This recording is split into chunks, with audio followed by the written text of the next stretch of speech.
Alright, y'all want a hood story? I got one for your mind. You can basically call this Am I my brother's keeper? Oh man. So my buddy who I watched grow up, he's like my little brother, basically. He could be. You know, like I watched this kid grow up from I met him, he was probably like 11 years old, 12 years old, looking up to me and everybody else that was older than him. They used to just bring him around and they'd be like, hey dude, you can hang out with us. Chuck Moe used to hook him up with girls and stuff. It was crazy. So, you know, he came up idolizing like all us when he came up. And like we was like the heroes to them of the neighborhood. Then, you know, as time happens, you know, he started getting into hustling and doing his thing, and he blew up.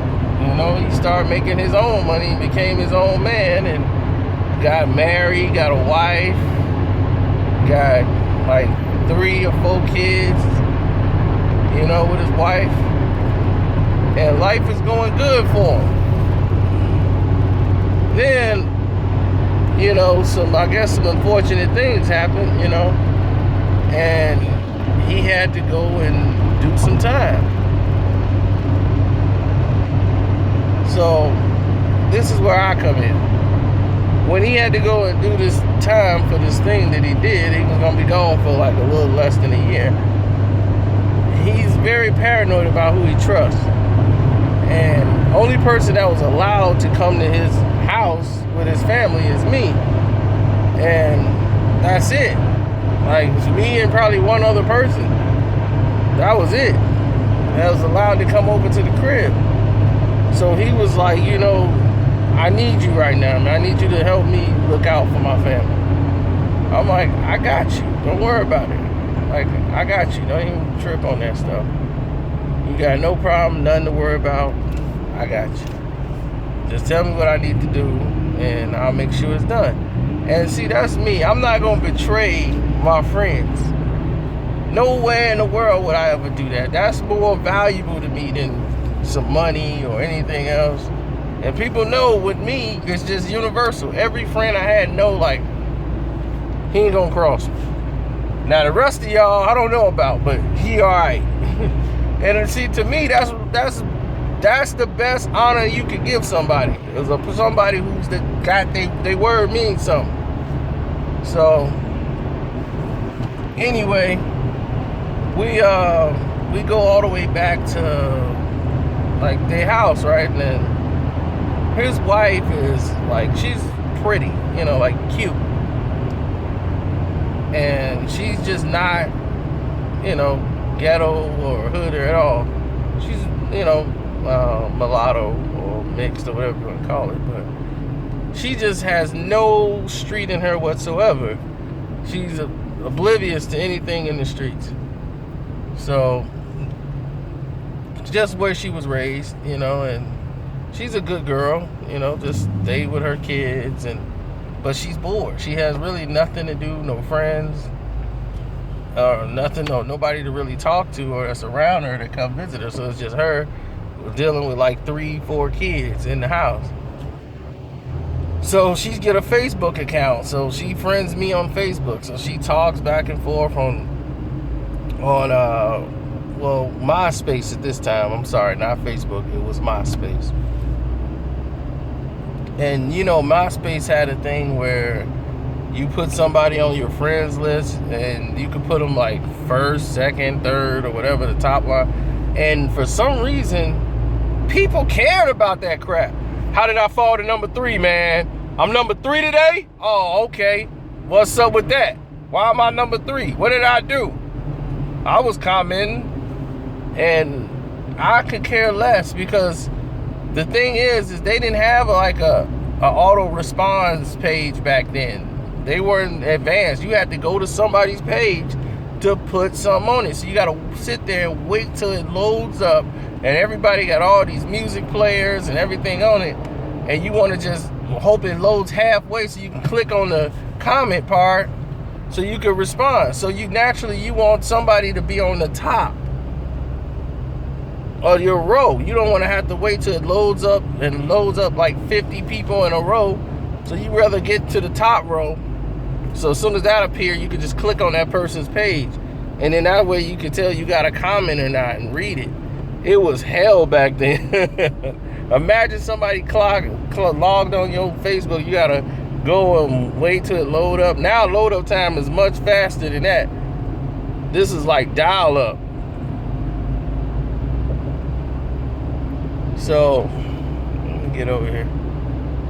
So after this, we sit there and she talking about her day and venting. I just let her vent because she don't have nobody to talk to or vent to.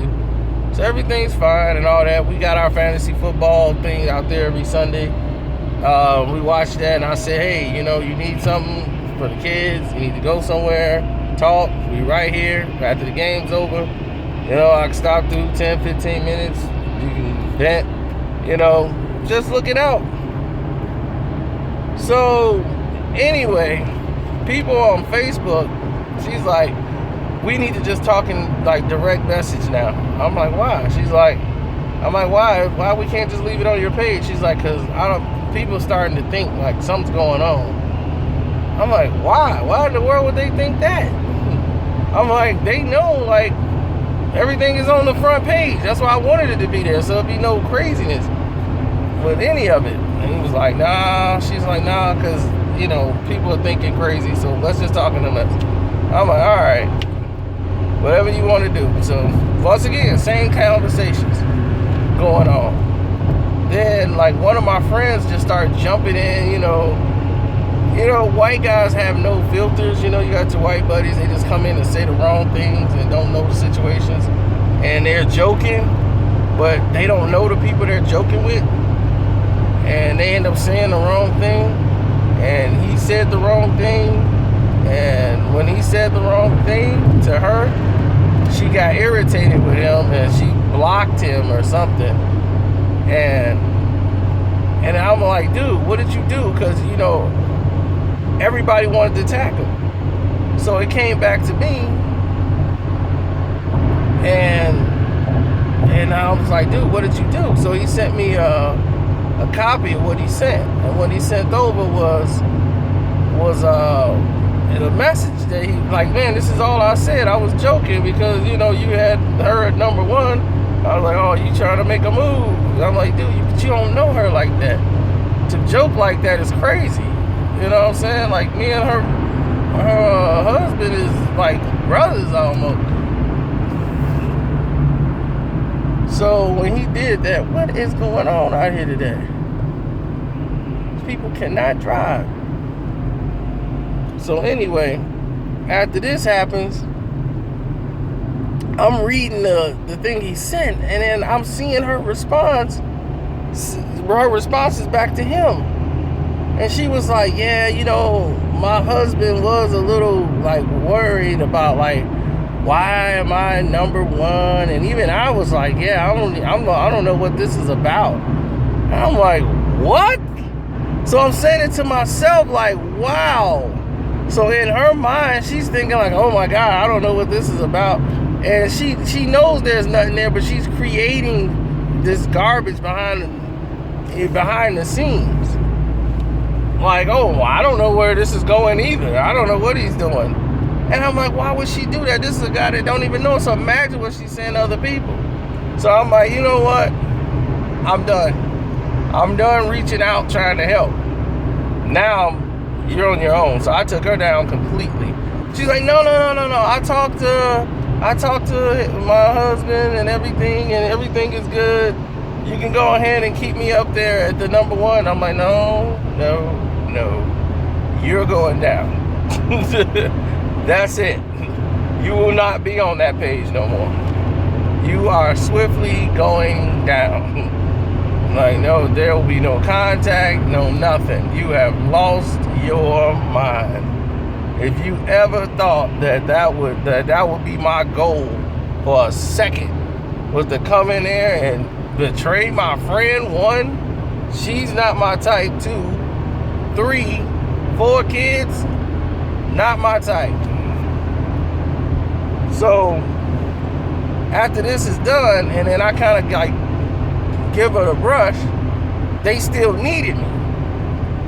Because my boy's still like in the slammer, so he was like, man, I need you to help me come over and, and take care of my, my family, man. I need you to help me move them out of there. I got some money put here.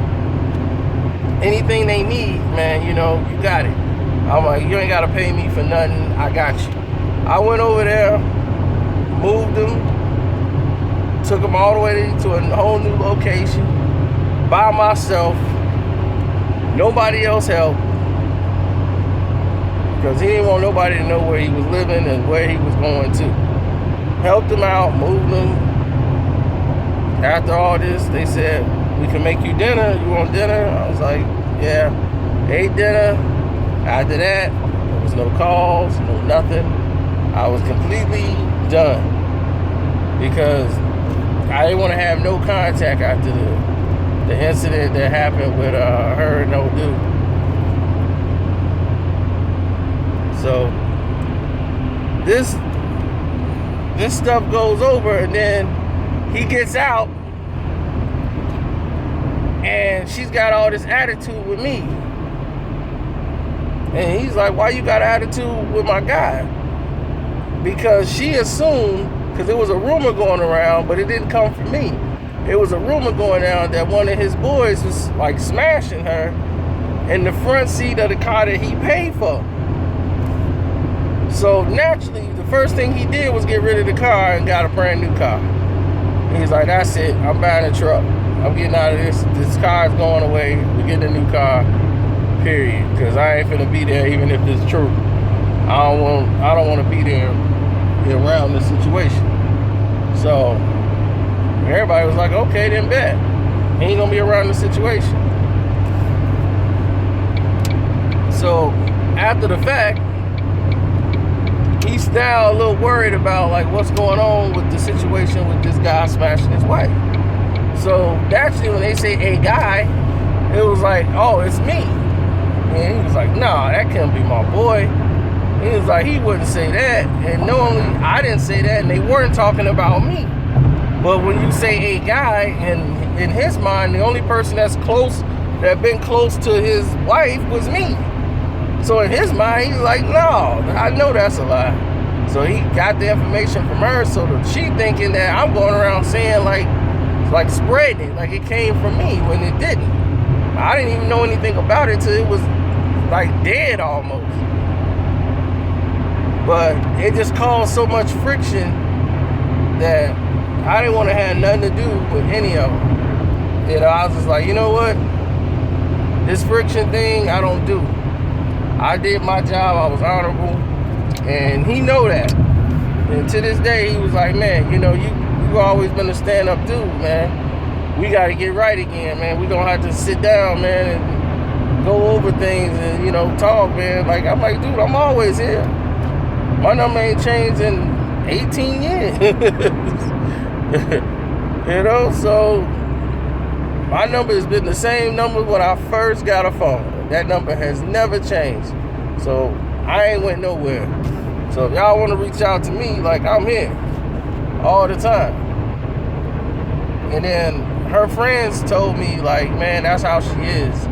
She don't have nothing going on, so she blows things out of proportion.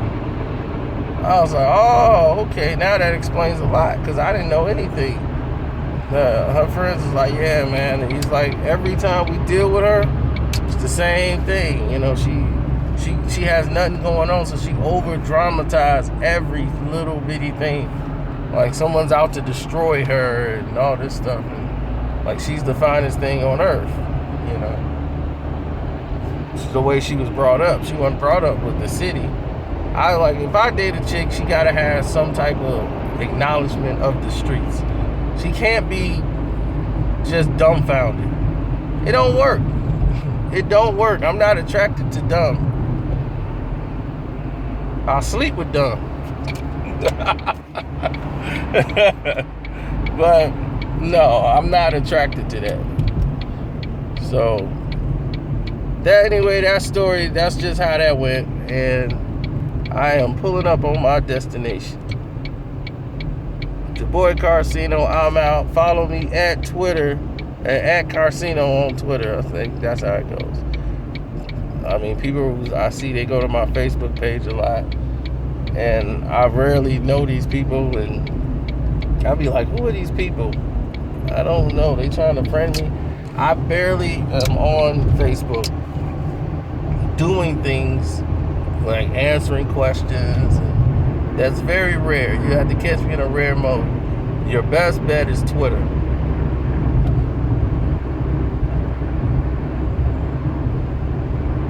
My goodness.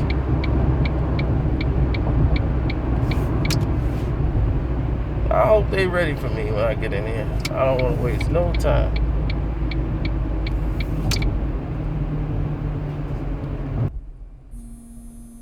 All right, y'all, I'm out.